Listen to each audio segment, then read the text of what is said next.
In this video, I'll be breaking down Mike Mentzer's exact leg routine. But first, you might be wondering who I am and if it's worth listening to me. And the truth is, there are a lot of influencers trying to reinvent the wheel just for views. But on this channel, I have one goal, and that's to help people transform from average to jacked without complexity. And the fitness industry has made lifting and building muscle seem like rocket science, but it isn't, and it doesn't have to be like rocket science. It's actually very simple, especially if you're like me and you don't care to become a bodybuilder. You just want to look good and be strong for everyday life. And over the last 10 years, I've tried all the programs out there and I've distilled everything down to just a few key fundamentals and ignored the rest. Now, what does all this have to do with Mike Mentzer?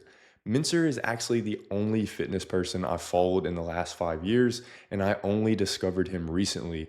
And I follow zero fitness content nowadays because it's all mostly noise. And most of you guys watching that are overwhelmed with what to do in the gym.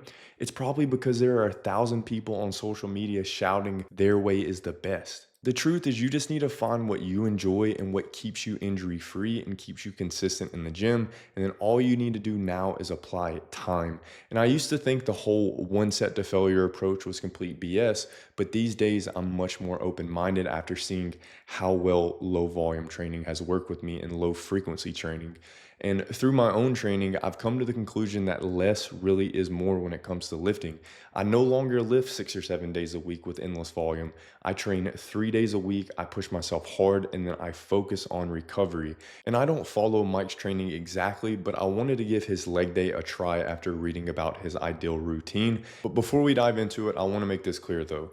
In my average to jack program, I prescribe most lifters my 4 day upper lower or a 3 day upper lower or push legs pull split with more volume.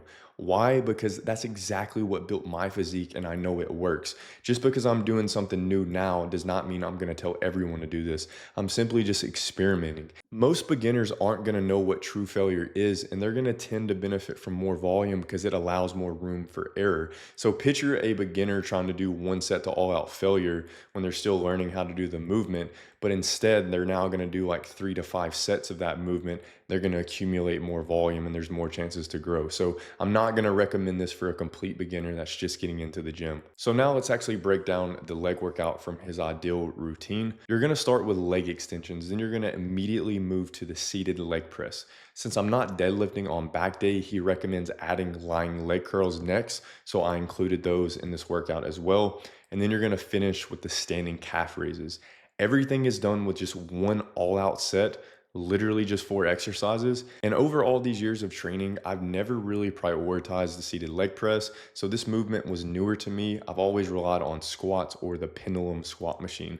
And overall, Mike's philosophy was simple: train brutally hard to stimulate growth and then prioritize recovery. He didn't recommend training legs again for another 5 to 8 days. So why did Mike use these specific exercises and in that order?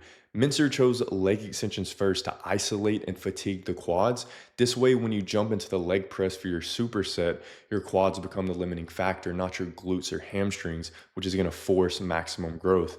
And the lying leg curl directly hits the hamstrings, ensuring your posterior chain isn't neglected either, especially since you're not deadlifting or doing any other hip hinge movements like a Romanian deadlift. And then standing calf raises are straightforward. They're simply one of the best ways to hit the calves hard, quickly, and effectively. And I didn't have access to a calf machine, so I just used a Smith machine with a couple plates.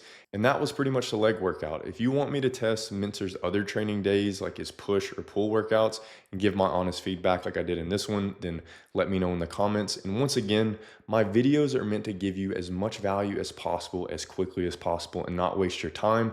And if you're tired of guessing your way through workouts and want a proven plan plus access to a community of lifters on the same journey as you, then check out the Average to Jack program and join my private community below. Links are going to be in the description and comments. Appreciate you guys watching. Talk to you in the next one. Peace.